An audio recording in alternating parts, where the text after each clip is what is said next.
principalmente para você homem, né, que ouve em muitas rodinhas de conversa algumas situações, algumas coisas controversas, né, quando o assunto é prevenção ao câncer de próstata, porque é o tema que a gente vai abordar aqui no podcast, aproveitando, né, que em novembro é trabalhado com muita frequência essa campanha, né, e com muita evidência também, essa campanha de prevenção, mas é um assunto que precisamos falar o ano todo e a todo momento. E para a gente falar sobre esse tema, eu tenho um prazer imenso de receber aqui nos estúdios do Sistema MPA de Comunicação o Dr. Delano Santiago, né? Ele que tem essa especialidade, principalmente na área estética, mas tem uma experiência muito grande na área de atendimento público no setor da saúde aqui de Divinópolis e que lida diretamente com esse tema ao longo de todo o ano, que é a prevenção, principalmente a esse câncer importante. É um prazer receber você aqui, Dr. Delano. Seja bem-vindo no podcast Checkup. Joia, muito obrigado. Primeira coisa, eu gostaria que todos os meus seguidores entrassem lá no podcast, né? O podcast Checkup. Por favor, entram lá e acompanhem. Essa é importante, é de grande relevância o assunto que nós vamos falar. Por que é relevante? Porque é o câncer mais prevalente no mundo inteiro, que após o câncer de pele não melanoma, o próximo, o que mais tem incidência, o que mais tem mortalidade é o câncer de próstata. E como o Flaviano falou na introdução, o preconceito é muito grande, a desinformação maior ainda, e vai formando uma cadeia, vai formando uma corrente, e é como se fosse aquele sem fio. Um vai contando para o outro, inventando mais um pouco, até que causa um terror nos homens pós 40 anos. E hoje eu vou falar sobre essas datas durante esse podcast, o que é 40 e o que é 50, porque tem um intervalo aí, né? A gente tem uma ponte entre 40 e 50, quando fazer a PSA e toca aos 40 e quando fazer aos 50. Mas a relevância é essa.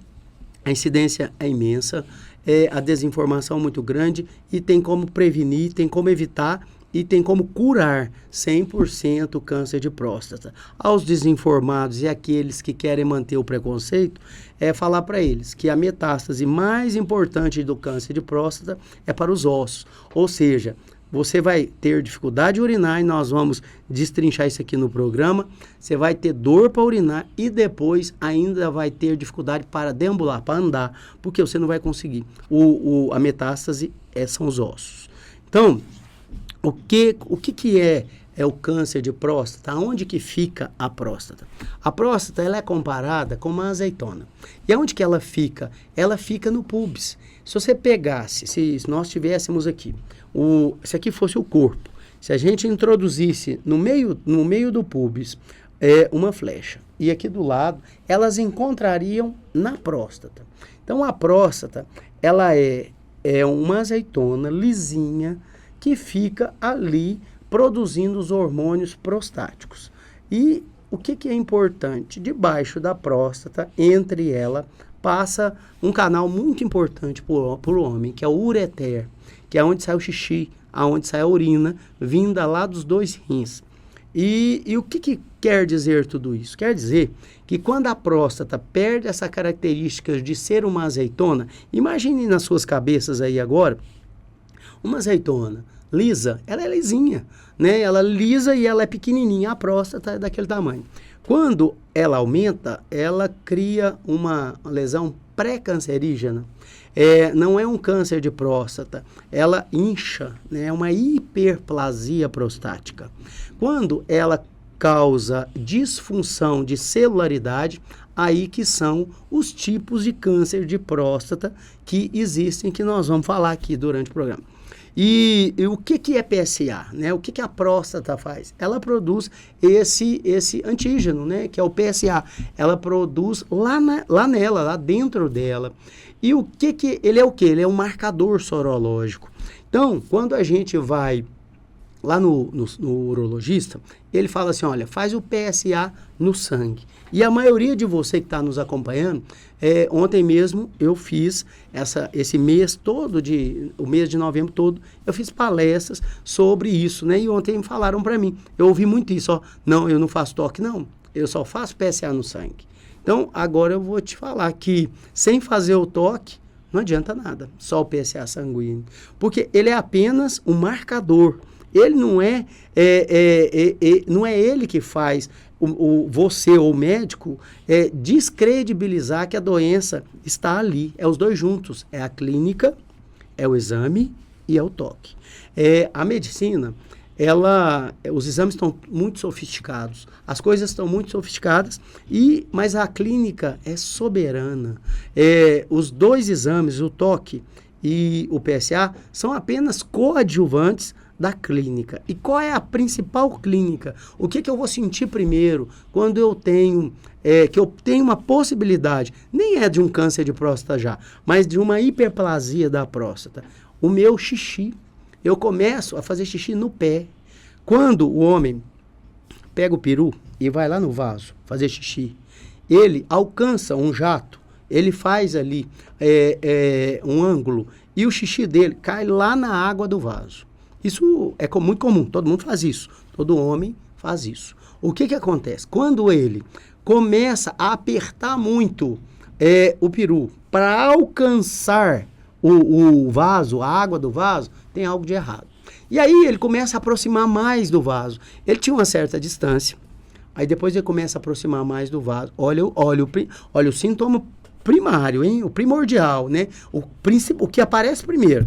Eu tinha uma distância do vaso, eu passei a quase ficar encostado no vaso e eu passei a apertar o meu pênis muito para que o xixi alcançasse o que já fazia naturalmente, que era esse ângulo lá dentro do vaso.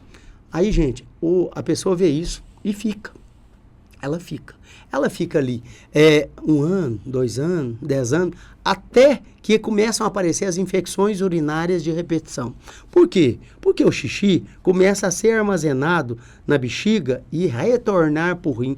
Olha a complicação que é uma hiperplasia, nós ainda nem chegamos nos cânceres de próstata, uma hiperplasia prostática pode causar como primeiro sinal. E esse é o primeiro sinal. Eu vou aproximando o vaso, apertando o pênis, para o jato alcançar, começa a ter febre, infecções de urina, pielonefrite, perco o rim, e ao ir ao urologista por causa da infecção de urina, ele resolve ali pedir um PSA e o toque e te comunica. Quanto tempo você não vem ao urologista? Aí o homem, 40, 50, 60, não, nunca fui. Mas como você nunca foi ao urologista? Não, eu não sinto nada. Mas como não? Esse xixi que foi diminuindo o ângulo, você foi fazendo xixi no pé, isso gasta anos. E não é rápido, não. Não é numa semana, não é no mês, não. Gasta anos. E você vai ali só escondendo da esposa, só escondendo de você mesmo, e aquilo ali vai evoluindo, até que a próstata incha tanto que o ureter que passa lá de baixo, ele é totalmente bloqueado, o xixi não sai pela uretra, a dor é imensa. Aí você começa a pensar, não é em câncer de próstata. Você sabe o que você pensa? Eu tô com pedra no rim. E aí, graças a Deus, por não dar conta de urinar, a pessoa vai no urologista. E ele, então, já com tudo isso que nós estamos falando aqui, opa, gente, esse negócio está muito evoluído, ele já sabe, na cabeça dele, ele já monta um pré-diagnóstico ali, e ao fazer o toque, pedir o PSA, ele vê que tudo aquilo ali que aconteceu foi lá atrás, porque a pessoa não procurou atendimento. Então, isso tudo é a primeira lesão, a hiperplasia prostática. Aí agora, nós vamos para os cânceres de próstata. O que o PSA faz? Nós falamos que ele é um marcador sorológico, né? Ele tem lá uma porcentagem. 2,5% em alguns laboratórios e 25% em outros. Esse 2,5%, vocês pegam o exame de vocês, quando forem homens 40 mais e 50 mais, vocês pegam lá, e lá está escrito assim, referência até 2,5%. Outros laboratórios estão assim, referência, 25%. 2,5% e 25% é a mesma coisa. Só que alguns laboratórios trabalham com a porcentagem de 100% e outros laboratórios trabalham com a porcentagem de 1%. Mas no final é só a vírgula que muda. Então, se eu tenho um PSA que deu menor que 2,5%, se eu tenho um PSA que deu menor que 25% e eu não fiz nada, eu olho, vejo a referência, tá dentro da referência, não precisa de neurologista não. E por que você não vai no neurologista? Não vou, porque meu vizinho foi e falou que o dedo do médico é desse tamanho, ó. E aí, a hora que ele foi fazer o toque, ele ficou lá e foi mexendo lá dentro do meu ânus e eu saí de lá sangrando. E a pessoa acreditou naquilo. É uma invenção. Isso não existe, não. O exame é menos de 10 segundos. Né? É um contorno que o médico faz com o dedo dele, com a luva, com vaselina, um lubrificante que ele tem lá na clínica dele. Ele introduz rapidamente o dedo dele e ele faz isso. É menos de 10 segundos e é completamente rápido o trem. E aí eles vão inventando, né? Aí um inventou, o outro comprou o que ele falou e aqui vai aquele ciclo, né? E aí vão acontecendo coisas mirabolantes. Até que a pessoa, quando vai fazer o toque, fala assim, o doutor fala assim, nossa, mas eu fiz o toque seu aqui, eu encontrei uma rugosidade. Nós já falamos aqui no início, na introdução, que a próstata é uma azeitona lisa. Ao introduzir o médico, com PSA normal, viu, gente? O médico introduziu o dedo dele e viu rugosidades. E o PSA está lá na mão do paciente normal. Ué, então de que vale o PSA, Delano? Complemento, ele vale de associação, ele vale de marcador, mas ele não é o exame que fala que você tem ou não câncer de próstata. Ele é um ajudante do médico e da clínica para fechar diagnóstico junto. Isso precisa ficar bem claro para você ir no podcast Checkup que está nos acompanhando.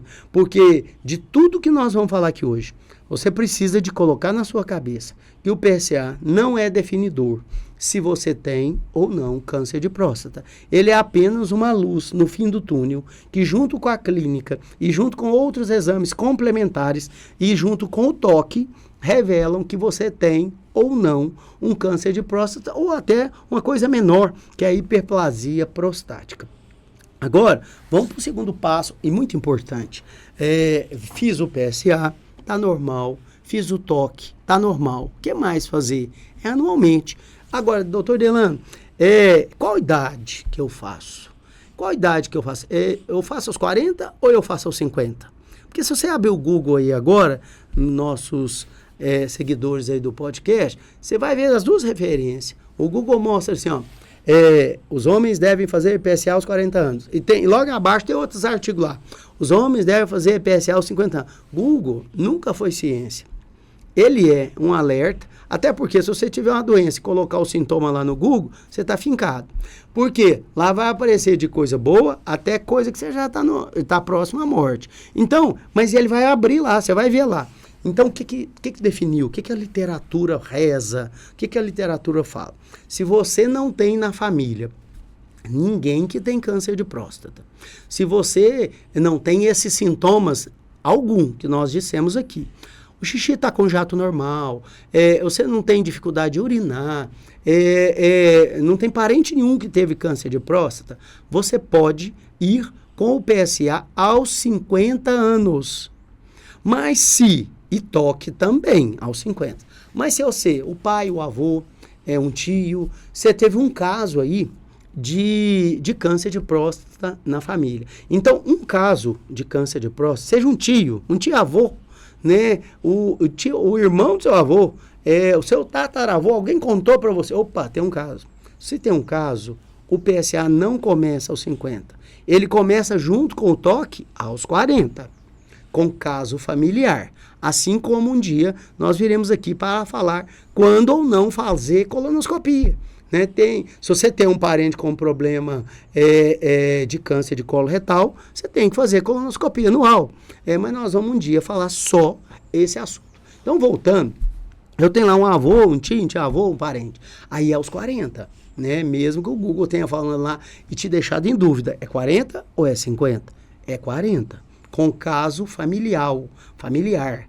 Agora, se eu não tenho nada, tá tudo liso na minha família, eu, aos 50 anos, obrigatoriamente, eu preciso fazer o PSA anualmente e também o toque. Né? Eu fiz 50 anos e eu já faço, porque eu tenho, né, casos não apenas de câncer de próstata, mas de outros familiarmente. Então, eu já venho fazendo tanto o toque quanto o PSA.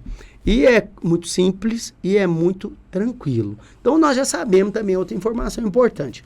Os principais sintomas, e agora nós já sabemos que o PSA não é definidor de câncer, ele é um ajudante. E agora nós falamos também, e muito importante, de como que é feita essa definição, 40 ou 50. Repetindo, vamos lá, porque isso é muito importante. 40 anos, sem caso nenhum, 50. Com caso 40. E assim ainda fica com o aspecto do colega urologista especialista. O especialista tem uma formação para isso, né? Mesmo que não tenha caso familiar, olha as exceções, olha, que não tem no Google, mas tem no livro. Olha, eu não tenho câncer na família. Tá ótimo, meu xixi tá ótimo, PSA tá ótimo, mas eu sou fumante e alcoólatra. Se eu sou fumante e alcoólatra, você pode começar aos 40. O que é ser fumante? Tem gente que acha que cigarro de palha não é cigarro, que ele é até bom, que ele é natural, né? Um cigarro que não tem filtro, ele consegue ser pior do que o cigarro de filtro, que tem lá milhares das suas toxinas. Acreditem. E o tal de vape mesmo, que pronuncia vape, que ele tem, sai fumaça. E aquilo também. Então, se você fuma, se você é alcoólatra e se você bebe. O que é alcoolismo, né? O que é alcoólatra? Aquela pessoa que tem necessidade de vir para o serviço, mas antes de vir para o serviço, ela precisa tomar uma pinga. Antes de vir para o serviço, ela precisa tomar uma latinha de cerveja. Antes de vir para o serviço, ela precisa usar um pouquinho de droga. Essas pessoas são dependentes.